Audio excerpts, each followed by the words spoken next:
For many years, the River Tyne's been associated with heavy industry, yet increasingly now it's a place for leisure. We have a 350 berth marina, and the focus for most people is a place to enjoy boating and to enjoy the River Tyne. We've got 18 acres of water in our marina, and we've got very hard granite dock walls. Like much of the rest of the River Tyne, nature's been squeezed out. The river's been made into a hard-sided channel, and as such, the landscapes and ecosystems which would have been associated with estuaries such as the Tyne have been pushed out. It's nice. I mean, the marina is a beautiful place. The ship that was here before was getting a bit dilapidated, a bit rusty, so it's nice to see that disappear and do something to help encourage the wildlife. You know, there were a couple of swans in there that were, I think, nesting recently, and a lot of people took a lot of interest. So it'd be great to see that pushed forward and do more with the wildlife. Over the water at Hebburn, the bushwood for scenes will collect the mud and the silt from the estuary when the tide covers that area of the riverbank. When the tide goes out, the bushwood for scene will hold that sediment back and will cause it to build up on the rubble that is on the ground there. Once that mud has covered the rubble, we're hoping that salt marsh species will start to grow there, thus extending the salt marsh from its little estuary edge right down to the water's edge, to the line where the seaweeds are. This estuary was absolutely pivotal in the Industrial Revolution. It was a major coal exporter and had a thriving shipbuilding industry.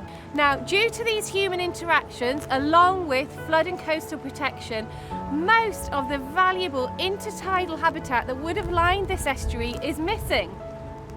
This habitat, such as salt marsh and mudflat, has so many environmental and social benefits to us, such as providing habitat for juvenile fish, biodiversity, providing clean water, flood protection and storage, and also, most importantly, storing and sequestering carbon, so helping us tackle the climate emergency.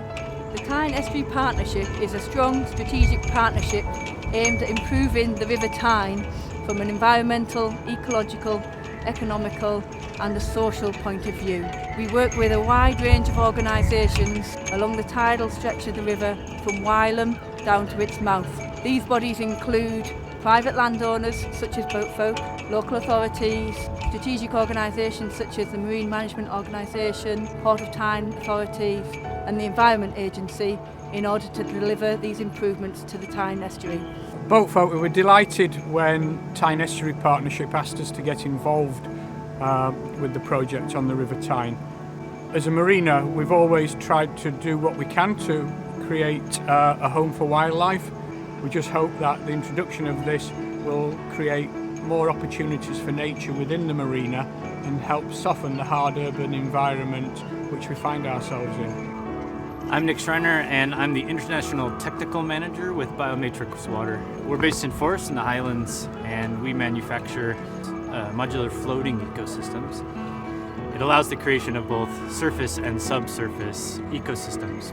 The modular ecosystems themselves are fabricated from high-density polyethylene, so it's a type of plastic that's both made from recycled material and is completely recyclable. And then all the various modules are connected together using stainless steel, which means that it's a very robust design that is well suited for brackish and saltwater installations. It won't rust, it won't break apart, and we could expect something like this to last for 15, 20 years or longer. The plants we'll use here at the Royal Keys Marina are primarily halophyte species, which means that they're plants that are well adapted to saltwater and can survive in the harsh conditions here along the northeast coast of England. Things like club rush, marram grass, sea holly, sea plantain, and yet beneath the floating pontoon there's going to be cages which will offer a home for fish to lay their eggs, to find a nook or a cranny to hide. Our primary objective is to create a foothold for nature really to do its own work. So the floating ecosystem, or the floating ecosystem modules, are really just the backbone, and it's the plants and the subsurface and subsurface microbiological life that will really establish themselves and create the really abundant biosphere to help transform the waters here. Both the Hebburn site and here at Royal Quays Marina will be monitored using our partnership with the University of Newcastle. Their Marine Sciences Department are heavily involved in our work and are encouraging their students to take part in monitoring activities so that we can demonstrate the success of these projects in the long term. It's absolutely fantastic because it falls in the South Tyneside initiative to reduce carbon emissions by 2030 and fall in with our decarbonisation agenda. Evaluating historic OS maps, we can tell that 100% of the salt marsh within these maps is missing from this estuary. Across England, 85% of salt marsh is missing. It's just nice having something visual. The whole area has been revitalised quite a lot recently. It's drawn a lot of attention, especially with the new housing, with the restaurant in place. It's a nice place to be. It's a nice place to live. We really enjoy living in the area, so anything that helps it flourish is fantastic.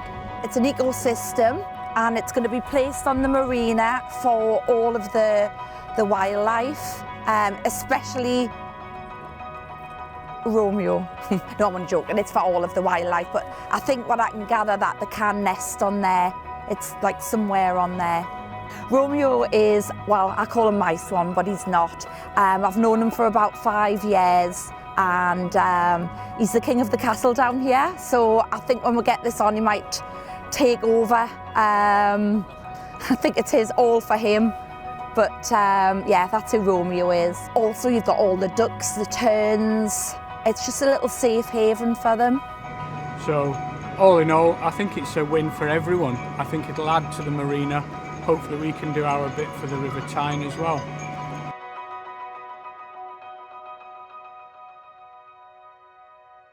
Delivering nature-based solutions, such as floating ecosystems, green roofs or urban trees, will help connect nature, clean our air and our water, and hold back storm waters.